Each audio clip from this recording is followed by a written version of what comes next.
Penyebab tewasnya Pratu Andi, keluarga Manja Mooi bantah soal uang mahar 250 juta. Lokasi penemuan jasad prajurit TNI Angkatan Darat tidak jauh dari Bandara DC Saudale, Rotendao. Informasi yang beredar Pratu Andi mengakhiri hidup karena keluarga pacarnya meminta uang mahar 250 juta. Pacar Pratu Andi yang bernama Manja Mooi saat ini tengah hamil. Kakak Manja Mooi, Yoas Mooi, membantah rumor keluarganya meminta uang mahar hingga ratusan juta sebagai syarat pernikahan. Hal tersebut ditulis Yoas Mooi melalui akun @yoassamodok pada Selasa, tanggal 14 Januari tahun 2025. Saya atas nama Yoas Mooi sebagai saudara laki-laki kandung dari adik Manja Mooi saya mau klarifikasi meluruskan tentang berita tersebar mengenai belis 250 juta. Saya tekankan di sini bahwa itu tidak benar, tulisnya. Yoas menjelaskan kedua pihak keluarga belum pernah membicarakan adat dan uang mahar. Keluarganya meminta Pratu Andi segera menikahi Manja Mooi dengan menyiapkan sejumlah berkas. Ia meminta masyarakat untuk tidak menyalahkan Manja Mooi atas peristiwa ini karena adiknya sangat terpukul. Dalam prosesi pemakaman, Manja Mooi terlihat menangis di samping jenazah Pratu Andi yang terbaring di peti. Keluarga Pratu Andi menerima kedatangan Manja Mooi dan keluarganya. Sebelumnya, Danrem 161 Wirasakti Kupang, Brigadir Jenderal TNI Joao Xavier Barreto Nunes, menyatakan jenazah anggotanya ditemukan petugas bandara sekitar pukul 6.46 WITA. Jenazah Andi pertama kali ditemukan oleh warga bernama Velsi Boik, ucapnya. Jenazah kemudian dibawa ke Rumah Sakit Umum Daerah, RSUD, BA untuk divisum. Berdasarkan hasil pemeriksaan medis, tak ditemukan tanda kekerasan pada jenazah. Jadi Pratu Andi Tambaru diduga murni melakukan tindakan bunuh diri dengan cara gantung diri, tandasnya. Sebelum ditemukan tewas, Pratu Andi sempat menceritakan masalah asmaranya dengan Pratu Valen, rekan seangkatan. Pratu Andi mengungkapkan orang tua pacarnya meminta mahar 250 juta rupiah, sedangkan ia hanya memiliki uang 40 juta rupiah. Lalu, pada Minggu, tanggal 12 Januari tahun 2025, sekitar pukul 4.20 WITA, Pratu Andi mendatangi kos Prada Riki Dila untuk meminta rokok.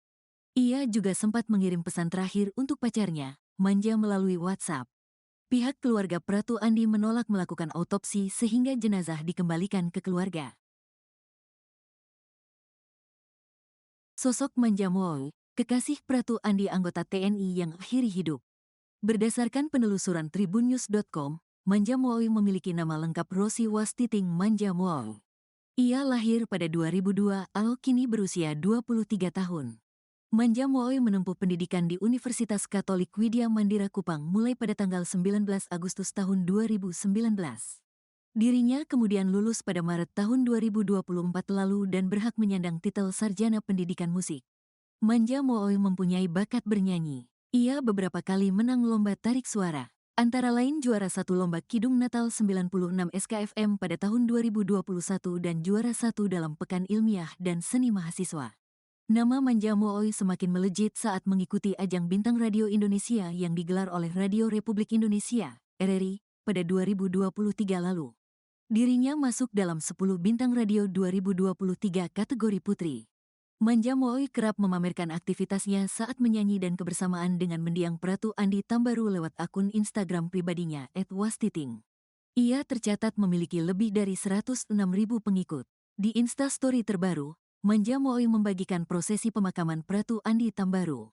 Dirinya terlihat terpukul dan sesekali menangis, baik di lokasi pemakaman dan rumah duka. Dikutip dari pos tanda hubung kupang.com, Pratu Andi Tambaru sempat menemui dua rekannya sebelum ditemukan tewas.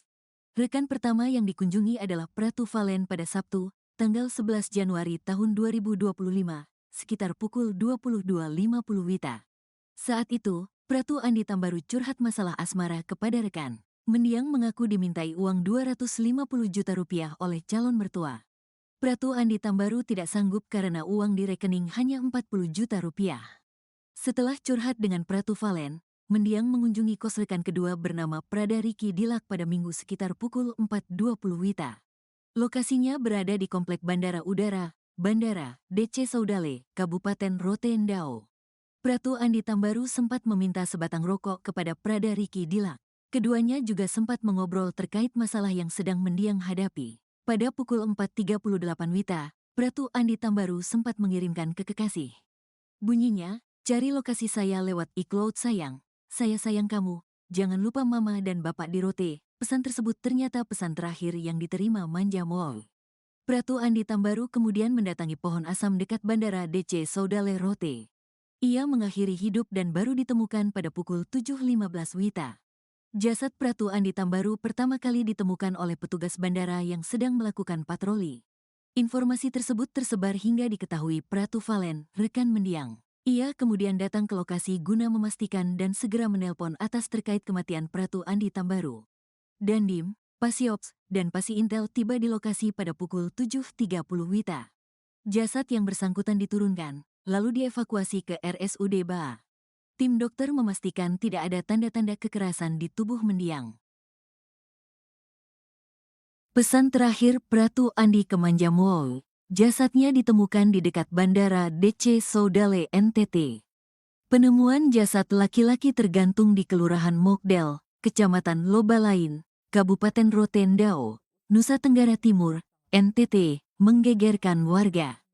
Jasad tersebut merupakan anggota TNI bernama Pratu Andi Tambaru, 24, yang mengakhiri hidupnya pada Minggu, tanggal 12 Januari tahun 2025. Sebelum tewas, Pratu Andi sempat mengirim pesan WhatsApp ke pacarnya, Manja Mooy sekitar pukul 4.38 WITA. Cari lokasi saya lewat iCloud sayang, saya sayang kamu, jangan lupa mama dan bapak di Rote, tulis Pratu Andi. Manja Mooy yang membaca pesan tersebut panik dan berulang kali menghubungi Pratu Andi, namun tak diangkat. Jasad Pratu Andi pertama kali ditemukan oleh petugas bandara DC Saudale, Rotendao sekitar pukul 7.15 WITA. Informasi penemuan jasad tersebar dan diketahui teman Pratu Andi, Pratu Valen. Pratu Valen mendatangi lokasi penemuan jasad untuk memastikan dan langsung melapor ke atasan. Jenazah kemudian dievakuasi ke RSUD Baa, Rotendao untuk divisum. Tim dokter memastikan tak ada tanda-tanda kekerasan pada jasad Pratu Andi. Keluarga menolak proses autopsi sehingga jenazah dikembalikan ke rumah duka. Sebelum ditemukan tewas, Pratu Andi sempat menceritakan masalah asmaranya dengan Pratu Valen, rekan seangkatan. Pratu Andi mengungkapkan orang tua pacarnya meminta mahar 250 juta rupiah, sedangkan ia hanya memiliki uang 40 juta rupiah. Bantahan keluarga Manja Mooy. Kakak Manja Mooy, Yoas Mooy, membantah rumor keluarganya meminta uang mahar hingga ratusan juta sebagai syarat pernikahan. Hal tersebut ditulis Yoas Mooy melalui akun Facebooknya @yoassamodok pada Selasa, tanggal 14 Januari tahun 2025. Saya atas nama Yoas Mooy sebagai saudara laki-laki kandung dari adik Manja Mooy saya mau klarifikasi meluruskan tentang berita tersebar mengenai belis 250 juta. Saya tekankan di sini bahwa itu tidak benar, tulisnya. Yoas menjelaskan kedua pihak keluarga belum pernah membicarakan adat dan uang mahar. Keluarganya meminta Pratu Andi segera menikahi Manja Mooy yang saat ini sedang hamil. Ia meminta masyarakat untuk tidak menyalahkan Manja Mooy atas peristiwa ini karena adiknya sangat terpukul. Dalam prosesi pemakaman, Manja Mooy terlihat menangis di samping jenazah Pratu Andi yang terbaring di peti. Disclaimer, berita atau artikel ini tidak bertujuan menginspirasi tindakan bunuh diri. Pembaca yang merasa memerlukan layanan konsultasi masalah kejiwaan, terlebih pernah terbersit keinginan melakukan percobaan bunuh diri, jangan ragu bercerita, konsultasi, atau memeriksakan diri ke psikiater di rumah sakit yang memiliki fasilitas layanan kesehatan jiwa. Berbagai saluran telah tersedia bagi pembaca untuk menghindari tindakan tersebut. Jika Anda memiliki permasalahan yang sama, jangan menyerah dan memutuskan mengakhiri hidup. Anda tidak sendiri. Layanan konseling bisa menjadi pilihan Anda untuk meringankan keresahan yang ada. Untuk mendapatkan layanan kesehatan jiwa atau untuk mendapatkan berbagai alternatif layanan konseling, pembaca bisa menghubungi hotline kesehatan jiwa Kemenkes 021500454 atau LSM Jangan Bunuh Diri 02196969293. atau melalui email janganbunuhdiri@yahoo.com.